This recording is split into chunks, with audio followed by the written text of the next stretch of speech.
In continuity with our online classes for the student of Institute of English, this time I, Muhammad Ibrahim Khokhar, present before you a class for a student of MA Final Literature and a student of BS3, whom there is a combined course that is entitled as Fiction and Novel in 18th and 19th Century. We are going to discuss very important topic from a novel Tess of D'Urberville written by Thomas Hardy. The topic for today's discussion is Tess is a Pure Woman. Ladies and gentlemen, we all know that Thomas Hardy belongs to Victorian as well as modern era of English literature. Hardy is both is a Victorian and is a modern writer. And his Tess, that is his magnum opus, is well renowned and very much famous work that strikes the element of Victorian era as well as the elements of modernism in it.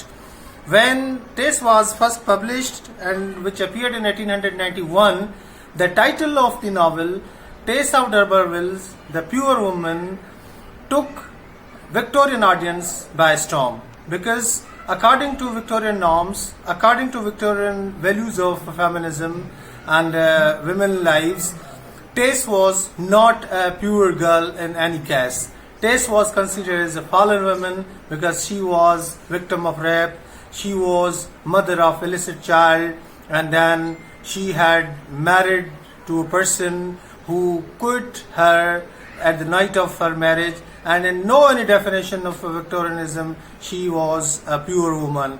But for Hardy, Tess was a pure woman, and today we will try to explore that what made Tess a pure woman according to Hardy, and either Tess is a pure woman or not.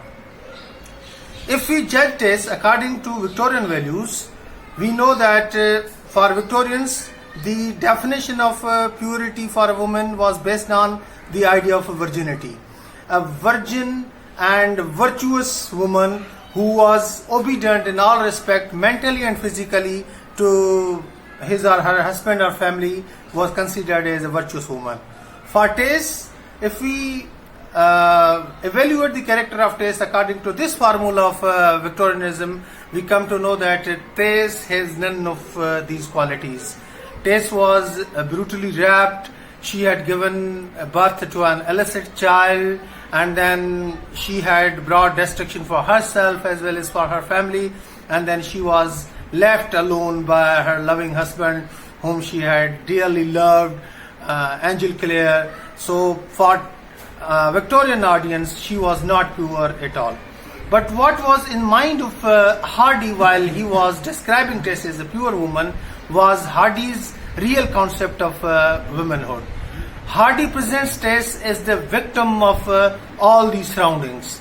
For Hardy, there was no any fault of Tess. It was fate, it was in fact religion, it was in fact Victorian values, it was in fact male dominant society, it was male shamanic attitude that had created havoc with Tess, and for it Tess can't be given any indication of being a fallen woman.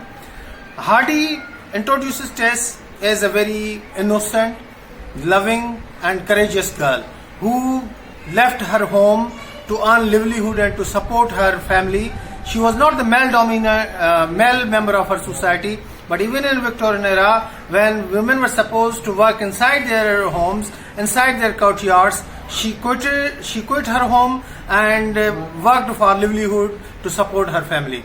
There she was brutally raped and molested by Alec D'Urberville, who took advantage of her innocence, and Tess complained of her innocence to her mother, that her mother didn't inform him. So Hardy believes that in destruction of Tess, society was responsible, in destruction of Tess, family of Tess was responsible, and then male chauvinism was responsible, and above all, when Alec again appears in the life of Tess as a priest, then Hardy fixes his merciless claws on the neck of religion and believes that religion is also responsible for the destruction of Tess. Then there comes the second episode of Tess' life, when Tess, after forgetting all the past incidents, fell in love with Angel Clear, and Angel also madly loved her.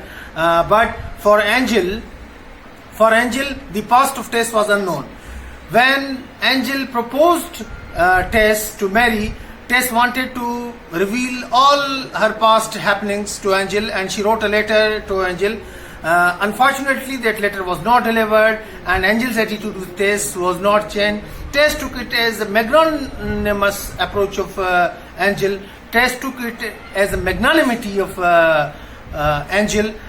She didn't realize that the letter was not delivered. At the night of her marriage, when Angel was told about her past by another person, Angel forsake her, Angel cursed her, Tess was again ruined. For Tess, it was a great sort of destruction, because Angel was not an innocent person. We know that Angel had number of affairs. Angel had number of problems. Angel had many illicit relations with a number of women. But he was not able to tolerate the past mistake of Tess, for which Tess was not responsible. It was because Angel was brought up in a family that was religious, and his father and mother continuously urged Angel to marry a woman who is virtuous. And what was the standard of virtuosity, or what was the standard of being a virtuous woman in Victorian era? That was chastity, that was virginity, that was a woman to be so much obedient and loyal to their husbands and families, who are supposed to stay inside their homes. Now for Hardy, who was amalgamation of traditionalism, who was amalgamation of Victorianism as well as modernism, women need to be emancipated. For him, women was not supposed to be kept inside her homes. For him, women has very important role to play. But that woman who dares to come out of her home has to face all the problems that Tess had suffered. So for Hardy had a strong belief in Tess, and this belief is maintained by all the modern readers, that Tess, having all the faults to her character, though she was in worldly looks not virtuous one, because she was raped woman, she had born an illicit child.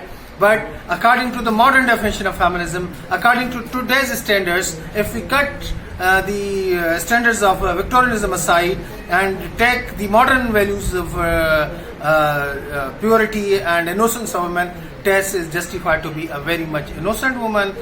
Hardy beautifully justifies Tess as an innocent woman who struggles for her existence, who struggles and prefers to face all the challenges posed by modern society. And then we all know that Hardy is a fatalist, and at the end he brought the destruction of Tess, but it was done to prove that a courageous woman even has to face the hardships of fate. So Hardy in this beautiful novel unites the string of different things together in the character of Tess, and tries to prove that in this male dominant society, religion, fate, nature, comradeship, social values, social norms, male dominant society, everyone is against Tess, and Tess has to face all these hardships alone, singularly, passionately, courageously, at the cost of her life. So she costed her life, she gave her life, she was arrested at the end, but she continuously faced all the problems and proved herself to be a pure woman. So according to all the standards of modernism, we may declare Hardy's decision of keeping Tess as a pure woman justified, and this is what we can write in our answers. Hope that you will like this video. For more videos, continue watching my YouTube channel. I will be presenting more videos on the subject. Thank you very much for watching.